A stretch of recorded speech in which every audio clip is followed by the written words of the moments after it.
Miami was tightly segregated in the 50s and early 60s. Black people were supposed to stay in Overtown, a sweltering inland neighborhood, popularly known as Colored Town. In the rest of the city, they faced a sundown curfew that sent them hurrying home to Overtown every evening from Miami Beach, Coral Gables, and other white enclaves. Nightclub performers and hotel employees got special passes.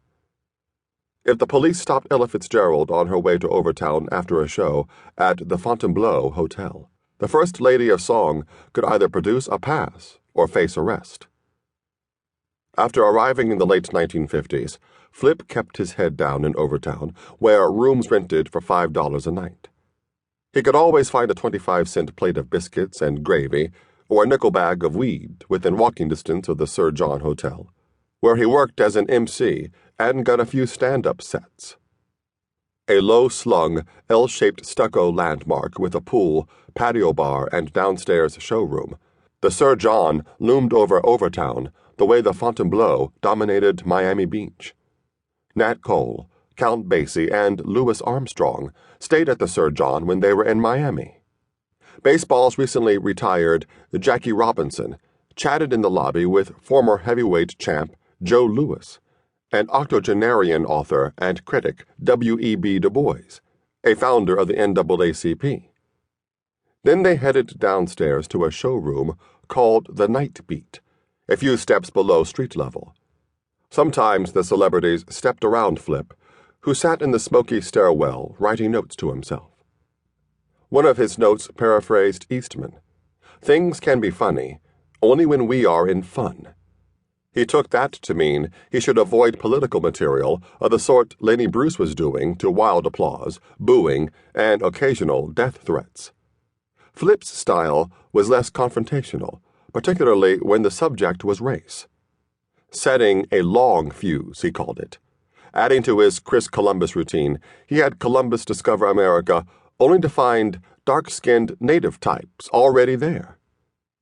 "We don't want to be discovered," hollered an Indian maid, sounding suspiciously like Queen Isabel. "You better discover your ass away from here." Chris sailed home, vowing to get even with those hostile Indians. He said, "We'll make a map and give it to the Pilgrims. Let the Pilgrims fix their ass." Sometimes Flip looked down from the Sir John's stage lights and spotted a famous face at a front table.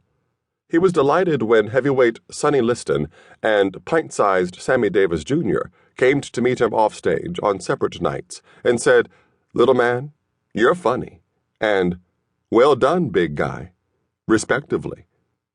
Flip's work at the Sir John kept him flush while it lasted, but touring acts took up most of the schedule at the Night Beat. Sometimes he slept outdoors. Eventually he lucked into a gig at a racially mixed club outside Overtown, his first appearance at a white club. As at all but the biggest venues, there was no curtain. Taking the stage in a freshly pressed suit, he waited a beat, unlit in the momentary blackout before the MC introduced him.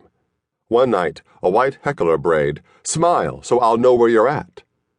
As soon as the lights came up, Flip nodded at the man and said, "Your sister found me okay." The line got the first laugh of a night when everything clicked.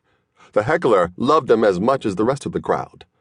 Columbus and Isabel went over so well that Flip got impatient during the laughter, counting 1, 2, 3 to slow himself down before launching the next bit. At the end, he bowed through 2 curtain calls, on-off blinks of the lights, before making his way to the bar. Audience members crowded around. A white man with a gold watch and a fat cigar squeezed the back of his neck. "Flip Wilson," the man said. "You're going to be big." "Thank you, Mr. Herbie Schul shook out his hand.